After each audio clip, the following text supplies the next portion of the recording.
শাশুড়ির মন জয় করতে চাইলে বানিয়ে ফেলুন তেল ছাড়া কাঁচা আমের কাশ্মীরি আচার।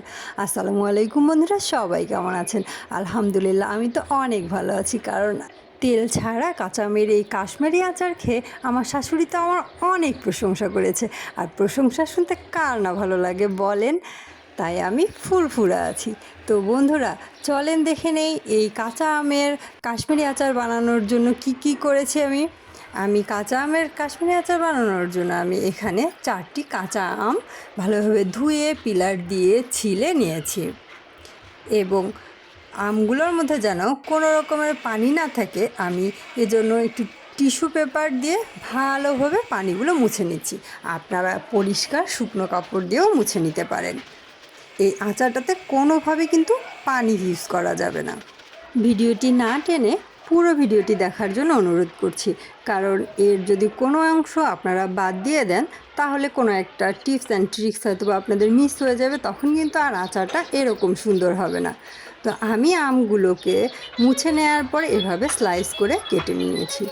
আর আমগুলোর মাঝখানে যে বিচিটা, এই বিচিগুলো আমি ফেলে দিচ্ছি এবং আপনাদের একটি দেখিয়ে দিলাম যে আমি কীরকম এর পুরুত্বটা হয়েছে। এর পুরুত্বটা হবে না মোটা এবং না পাতলা, একদম মাঝারি আর কি। তো আমি এগুলো একটি ভাঁড়ার মধ্যে নিয়ে নিলাম এবং এখানে আমি ইউজ করছি 1 কাপ চিনি। আপনারা আপনাদের স্বাদ মতো 1.5 কাপও ইউজ করতে পারেন। আমার 1 কাপেই হয়ে গিয়েছে। এবং দিয়ে দিচ্ছি 1 চামচ লবণ, আর দিয়ে দিচ্ছি 1/3 কাপ ভিনেগার। এই ভিনেগার দেওয়ার কারণেই কিন্তু আচারগুলোকে দীর্ঘদিন পর্যন্ত আপনারা সংরক্ষণ করে রাখতে পারবেন। আমি এখন একটি স্প্যাচুলার সাহায্যে আমগুলোকে ভালোভাবে চিনি, ভিনেগার এবং লবণ সহ মিশিয়ে নিচ্ছি। তো মিশিয়ে নেওয়া হয়ে গিয়েছে। আমি এখন একটি ঢাকনা দিয়ে রেখে দিচ্ছি। এগুলো আমি 1 ঘন্টা রেস্টে রেখে দিব। তো 1 ঘন্টা পর এই যে আমার আম চিনির অবস্থা, এই যে চিনিগুলো গলে আর কি চিনির পানি বেরিয়ে এসেছে। এখানে কিন্তু এক্সট্রা কোনো পানি নেই। হ্যাঁ, তো এখন আমি চুলার মধ্যে প্যান বসিয়ে দিয়ে আম এবং চিনি এগুলো সব ঢেলে দিয়ে দিলাম। দিয়ে স্প্যাচুলার সাহায্যে আলতো হাতে নেড়ে দিচ্ছি। এগুলো কিন্তু প্রথম অবস্থায় খুব জোরে জোরে নাড়া যাবে না। তো একটু আলতোভাবে নেড়ে নেড়ে আমি এগুলোকে ঢাকনা দিয়ে দেব।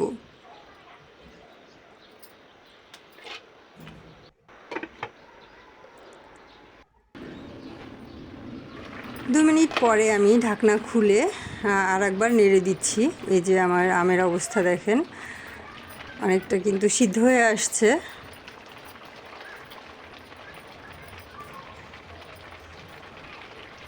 এটা কিন্তু একটু সাবধানভাবে নাড়তে হবে, এছাড়া কিন্তু ভেঙে যাওয়ার একটা সম্ভাবনা থাকে, আর ভেঙে গেলে কিন্তু আর দেখতে ভালো লাগবে না। তো এই যে আমার আমগুলো মোটামুটি হয়ে এসেছে। এখন আমি 1 চামচ লাল মরিচের গুঁড়ো দিয়ে দিচ্ছি, আর দিয়ে দিচ্ছি সামান্য পরিমাণে হলুদ গুঁড়ো, এটা জাস্ট একটু কালারের জন্য, এবং দিয়ে দিচ্ছি 1/2 চামচ বিট লবণ। এর আগে আমি সাদা লবণ ইউজ করেছি। এখন এগুলোকে ভালোভাবে মিশিয়ে নিচ্ছি।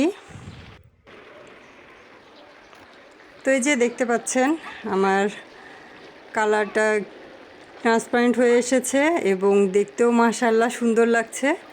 এবং এখানে আমি আগে থেকেই গুঁড়ো করে রাখা আচারের মশলা 1 চামচ দিয়ে দিচ্ছি। আপনারা যদি চান আমি আচারের মশলা একটা ভিডিও নিয়ে আসব।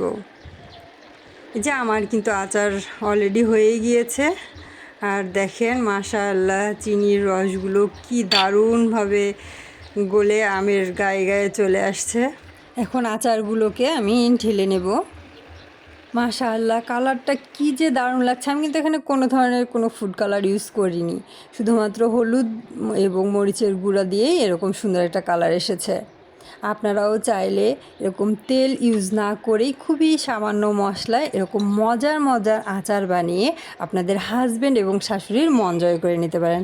হাজব্যান্ড এবং শাশুড়ির মন জয় করবেন আর আমাকে একটু করে ধন্যবাদ জানাবেন। তো দেখেন এত সুন্দর হয়েছে আচারটা, সত্যি আমি না এই আচার আমার এই প্লেট থেকেই শেষ হয়ে গিয়েছে। আমি কোনো জারেও রাখতে পারিনি, কোনো বক্সেও রাখতে পারিনি। এত মজা হয়েছিল যে মানে 2-3 দিনেই আমার আচার শেষ। যদিও আমি অবশ্য কম বানিয়েছিলাম, মানে শুধুমাত্র 1 কেজি আচার বানিয়েছিলাম। আপনারা অবশ্যই বেশি বেশি করে বানাবেন আর দীর্ঘদিন সংরক্ষণ করে রাখবেন। এটা কোনো রোদে দিতে হবে না। আচারটা এত মজা হয়েছিল যে আমার এখনও মানে ভয়েস দিতে গিয়েও আমার জিভে জল চলে আসছে।